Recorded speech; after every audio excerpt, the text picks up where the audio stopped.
Katika maisha yale ambayo wewe umeshuhudia ama maisha ambapo mimi mwenyewe nimeshuhudia, kuna wakati maishani ambapo tunakuwa na wapinzani, na upinzani unaokubali si ule wa kijinga.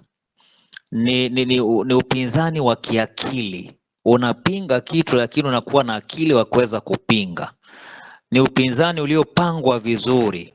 Upinzani ambao umefanyiwa hesabu wa makini sana, ulioandaliwa kwa ustadi. You sit strategize. Na Daudi aliweza kusimama kwa sababu ya upinzani kama huo.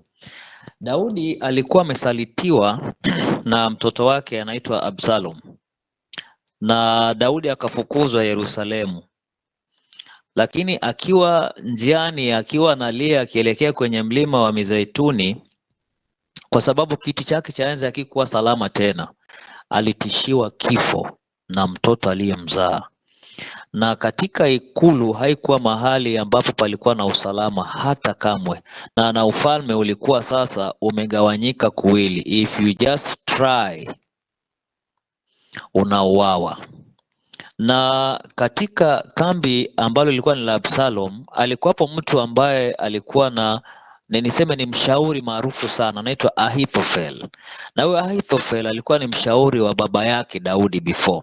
Sasa alipoingia Absalomu, ndipo Ahithofeli akaanza pia kumshauri. Na maandiko yanasema kwamba ushauri wake ulihesabiwa kana kwamba mtu ameuliza neno kwa Mungu. The same way jinsi ambavyo Nathan alikuwa analeta habari, maneno ya Ahithofeli yalikuwa yanakubalika vivyo. Aliposema mipango, alikuwa anasema mipango ambayo imenyooka, na hata majeshi yalikuwa yanasogea, maana maamuzi yake yalikuwa ni maamuzi yaliyothibitika.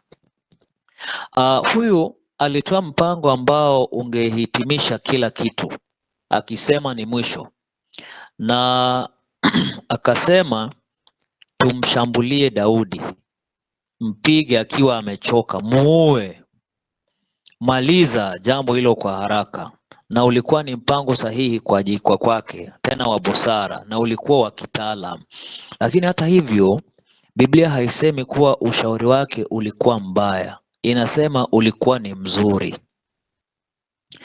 Na ndipo inakuja kweli ambapo ni kwamba, kwa maana Bwana alikuwa ameazimia kuipindua shauri jema la Ahithofeli. Lakini kabla Absalomu hajakaa katika lile baraza, na kabla Ahithofeli huyu hajafungua kinywa chake, kabla hakuwa mweza kusema lolote, Mungu alikuwa tayari ameweka uamuzi. Maana vita vilionekana vya kisiasa, lakini vilikuwa vya kiroho. Na ule mkutano ambao walikuwa wameweza kuweka kimkakati, lakini ulikuwa chini ya mamlaka ya Mungu mwenyewe. Na katika mji ule alikuwapo mtu mwingine, alikuwa anaitwa Hushai. Huyu Hushai naye alikuwa ni anatoa mashauri kama Ahithofeli. Hakuogopwa kama yeye, lakini alikuwa amewekwa mahali sahihi. He was not a sharp ama respected kama Ahithofel, lakini na yeye pia alikuwa na sehemu yake. Alipozungumza hakumzidi Ahithofeli kwa uwerevu, lakini alichelewesha tu, alikuwa tu amechelewesha maamuzi. Aliweza kugusa kiburi cha Absalom, na akaweza kuleta mambo ambayo yaliweza kukusanya Israeli yote, kwamba hakika tumepata mtu ambaye shauri lake limeweza kusimama thabiti. Na Absalomu hakujua kuwa mbinguni kulikuwa na mkono unaoongoza uamuzi wa huyu anaitwa Hushai. Na alidhani anachagua kati ya washauri wawili, Ahithofeli na Hushai, lakini kwa kweli Mungu alikuwa anaelekea ama alikuwa anaelekeza moyo wake, alikuwa anamtawala. Na Bwana alikuwa ameazimia kwamba hili ambalo mmelipanga lazima mjue mimi ndiye Mungu na Daudi ni mimi niliyemchagua. Na ndo faraja katika andiko hili kwamba mpango wa adui unaweza kuwa wa akili. Adui anaweza akapanga lolote kwa akili kwa ajili yako, na bado ukashindwa. Upinzani unaweza kupangwa vizuri na bado ukaporomoka. Shauri linalokupinga linaweza kuwa jema kabisa na bado likabatilishwa. Daudi hakuokolewa kwa sababu alikuwa na nguvu zaidi. Hapana. Hakupona kwa sababu alikuwa na jeshi kubwa tena nzuri. Hakuokoka kwa sababu alikimbia haraka zaidi. Alihifadhiwa kwa sababu Mungu alikuwa ameazimia kwamba ahadi juu ya maisha ya Daudi haitakufa katika msimu ule. Na Mungu anapoazimia kulinda, mikakati yote iliyopangwa na yote anavunja. Na Mungu anapoazimia kusimamisha jambo, njama zote ambazo mtu ameweza kupanga zinadhoofika. Na Mungu anapoazimia kutimiza neno lake, hata shauri jema haliwezi kushinda na kusudi lake. Wengine wetu tuna wasiwasi kwa sababu shambulio linalotukabili linaonekana kuwa limepangwa kitaalam. Labda umetishiwa kufutwa kazi, labda ndoa imetishiwa katika talaka, mambo mengine tu ambayo yapo. Linaonekana halina mwanya, yani wewe hawezi ukapenya, hakuna pa kupenyezea. Linaonekana haliwezi kushindwa, lakini kisa hiki linatukumbusha kuwa katika nyuma ya kila mpango unaoonekana kuna kiti cha enzi cha Mungu kisichoonekana. Na katika hicho kiti cha enzi cha Mungu hakitetemeki. Siku zote linabaki likiwa thabiti na likiwa imara. Uwerevu wa Ahithofeli haukuweza kumlazimisha Mungu. Na tamaa aliyokuwa nayo Absalom haukuweza kufuta agano la Mungu na Daudi. Ahadi iliyomiminwa juu ya Daudi alipokuwa anatawazwa kuwa mfalme, alipokuwa mchungaji kijana mdogo tu, alipokuwa anachunga kondoo kule, iliweza kubaki hai katika siku ya mateso yake kama mfalme anayekimbia. Na ikiwa Mungu amesema jambo juu yako, ikiwa Mungu ameweka kusudi katika maisha yako, hakuna kikao chochote liwe ni cha siri kitakachoweza kukifuta. Wanaweza keti wakapanga wewe unafutwa kazi, lakini kwa sababu wewe ni mcha Mungu, Mungu hata ruhusu kabisa kazi iweze ikakuponyoka. Wachawi wa kwenu wanaweza kuwa wamepanga wewe kabisa huko penye ulipo hautafaulu, lakini licha kwamba wanapanga mipango iliyo thabiti, lakini Mungu ni stadi zaidi. Chochote kile ambacho amesema juu yako Mungu, hakuna kikao cha siri kitakachoweza kukifuta. Hakuna maneno ya chini chini yatakayoweza kuking'oa. Hakuna mpango uliopangwa kwa ustadi utakaozimia mapenzi ya Mungu katika maisha yako. Na andiko aliseme Bwana alijibu tu, linasema alikuwa ameazimia, aliapa. Na huu haukuwa mpango wa dharura, ulikuwa uamuzi ambao uliweza kuwekwa, uamuzi wa enzi.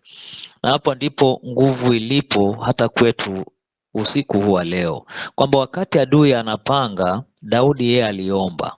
Na wale alikuwa ameomba akasema, Bwana, geuza shauri la Ahithofeli liwe upumbavu. Na Mungu anatoa jibu sahihi kwa ombi lile la Daudi. Now, sisi tunapoomba, how strategic are we with our prayers? Do you know, at times naomba maombi ambayo hata Mungu mwenyewe akituangalia tu anatushangaa. Because we are not strategic with that. We don't know what we want. We just fumble with prayers. Na kama kuna kitu ambacho haifai we fumble with ni maombi. Be specific to prayer. Now imagine a Christian ameanza kuomba, Mungu wa Isaka, wa Yakobo na sijui na nani. Those people you didn't see them. Be strategic in your prayers. Huyo Mungu ni Mungu wako na wewe umtaje Mungu wetu, manake umeshuhudia matendo yake makuu ambayo anatenda katika maisha yako. You call upon him with passion because he is our God. Na ni Mungu aliye karibu, sio Mungu aliye mbali. Now imagine most of us will depend on the God of Israel, and the people of Israel are depending on nuclear weapons and soldiers to kill other people and to protect themselves. Na wewe uko hapo unasema Mungu wa Israeli atanisaidia. we need to be strategic in our prayers. Daudi akaomba tu specific, Bwana geuza shauri la Ahithofeli liwe upumbavu, full stop, kwa sababu alijua kile ambacho walikuwa wamepanga halikuwa jambo jema. Maombi niseme yalihamisha kile ambacho mkakati usingeweza. Prayers iliweza kuoverturn the strategy ambayo wale watu walikuwa wameweza kupanga. Na kabla kura haijapigwa duniani ili Daudi waweze kufanya uamuzi waliokuwa wamefanya, lakini uamuzi tayari ulikuwa umewekwa mbinguni na Mungu. Na basi inatupasa na sisi tuwe na mioyo mikuu. Ikiwa Mungu ameazimia kukulinda, ikiwa Mungu ameazimia kukulinda na kukutunza na kukujali na kukuhifadhi, hutaanguka kabla ya wakati wako. Na ikiwa Mungu ameazimia kutimiza ahadi yake juu yako, hutafutwa na kufutwa na upinzani. Utabakia pale pale. Upinzani watajaribu wafanye mbinu zote, lakini wewe utabakia pale pale, kwa sababu Mungu ameazimia kukulinda na kukutunza. Adui anaweza kuwa na mpango sawa, lakini Mungu ana neno la mwisho. God has the final say in our lives.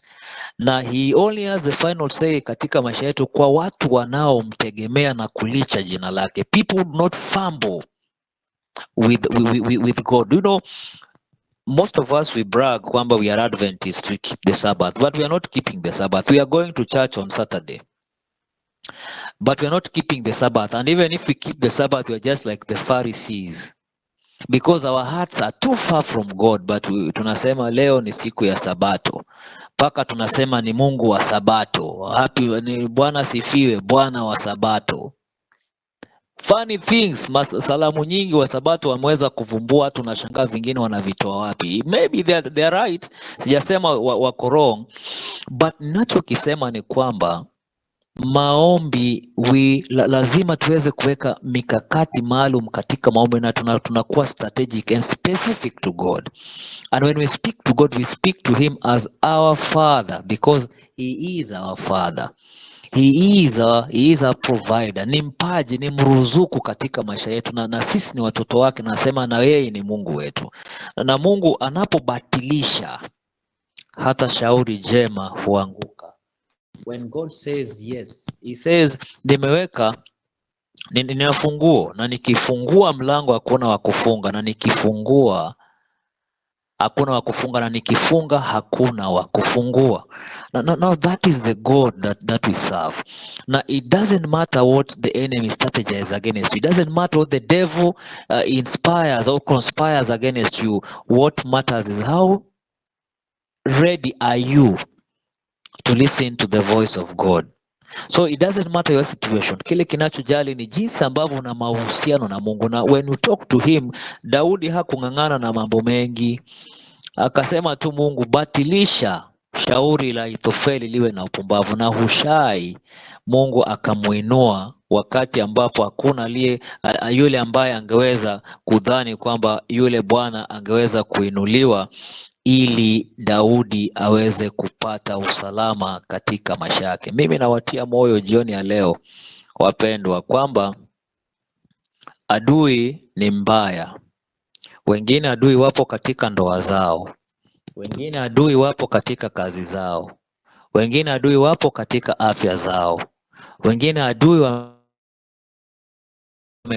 wengine adui amewakamata katika uchumba. Kila moja kuna sehemu ambapo adui ameketi kuplan, to strategize, to bring you down. Na kuambia jioni ya leo kwamba Mungu hata ruhusu wewe mtoto wake adui akutese. Adui atafedheheshwa, adui atahangaishwa, kwa sababu wewe ni mtoto wa Mungu. Hata kama una bosi katili kazini, wewe mwambie tu Mungu, unajua na Bwana unaona, mimi ni mtoto wako, uniwezeshe niendelee na kazi. Na Mungu anaingilia kati kwa kukutetea, kwa sababu wewe ni mtoto wake. Mungu atubariki kwa mapenzi yake, kwa jina la Yesu.